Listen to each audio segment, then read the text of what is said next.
It's a neighborly day in this beauty wood, a neighborly day for beauty. Would you be mine? Could you be mine? I have always wanted to have a neighbor just like you. I've always wanted to live in a neighborhood with you. So let's make the most of this beautiful day since we're together. Okay. Hi, my name is Peter Robertson, and today we'll be talking about the history of flash photography from its early days in magnesium powder explosions to modern strobe systems. Later on in the show, we'll get to meet a couple flashes of our own.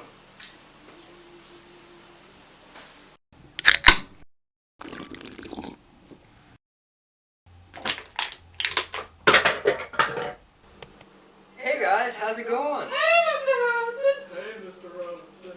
You guys keeping it real? Yeah, you know, brother. That's great. You know, I'm so glad you're on the show today because we're looking into the history of flash photography. Wow, that's great. Your ancestors. You mean grandmother? I believe so. What can you tell us about your grandfather, the magnesium flash powder? Oh.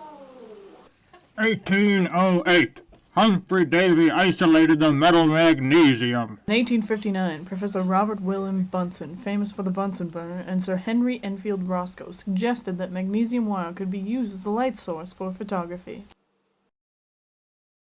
The same idea was also suggested by William Crookes, editor of the Photographic News. Magnesium wire could be lit from a candle and burnt with an impressive bright light. Magnesium wire and ribbon was then marketed for photographers. The initial cost was expensive, but as the use of it increased, more of it was available for less. Long lengths of magnesium ribbon were needed for any kind of exposure. To avoid hard shadows from the small light source, it could be kept moving while it burnt. 1864. The Alfred brothers took underground pictures using magnesium and also the first known portrait by this method, appropriately of Roscoe.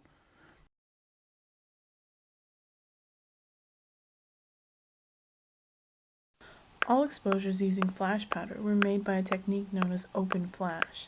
This meant leaving the shutter open, firing the flash, and then closing the shutter. White smoke from combustion, mainly magnesium oxide, was relatively harmless. Flash powder was developed in 1887 and used extensively by Jacob Riis. Injuries and fires were caused by flash powder and were still a relatively common occurrence, but coupled with a great reduction in the price of magnesium, the introduction of flash powder led to a great increase in flash photography from around the mid-1880s on. Jacob Riis is said to have caused a couple of fires taking his pictures, and uses flash in a very obvious way, as his work literally and metaphorically threw light into many dark corners of society. So guys, I heard that one of your cousins, the flashbulb, was working for a man named Ouija in the 30s and the 40s. What can you tell us about him? Oh, man, what the fuck is he talking about? So far as photographers were concerned, the flash bulb was much less dangerous than the magnesium flash powder it replaced. However, flash bulbs could and did explode at times, showering the subjects with glass fragments. The first commercially available flash bulbs were patented in 1930. Ouija is the most famous flash bulb photographer, photographing the seedy nightlife of New York City in the 1930s and 40s. Ouija's graphic style was characterized by his use of the flash bulb, as well as a speed graphic sheet film camera and a portable photo lab in the trunk of his Chevy. Well guys, that's been a great day. We've learned a lot. Thanks so much for coming by. We really appreciate it. Bye, Mr. Robinson.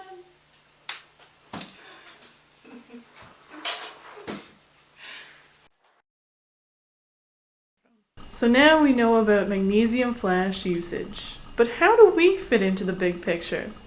Let's ask Peter. Hey, you look nice.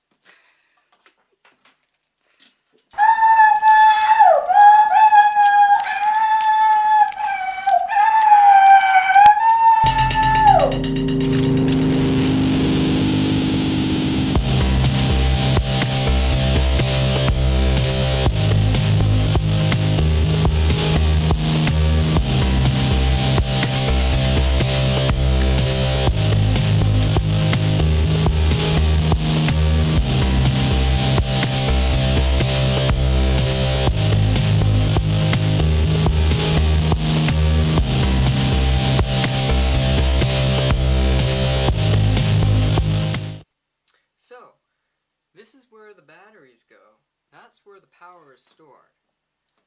That's your capacitor right there. It's kind of like a battery, but it can unload really, really quickly.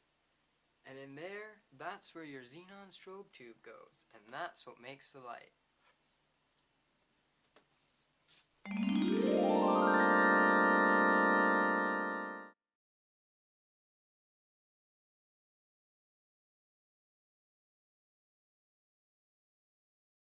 The high output of some flashbulbs led to their continued use for large-scale projects long after most of the rest of photography had turned to electronic flash systems. As well as enabling you to light large areas, their high light output is also useful with ultra-wide lenses, where normal electronic flash often simply cannot cover the angle of view required. The best example of this is the work of O. Winston Link, lighting large areas of railway track for his fine night shots of steam locomotives.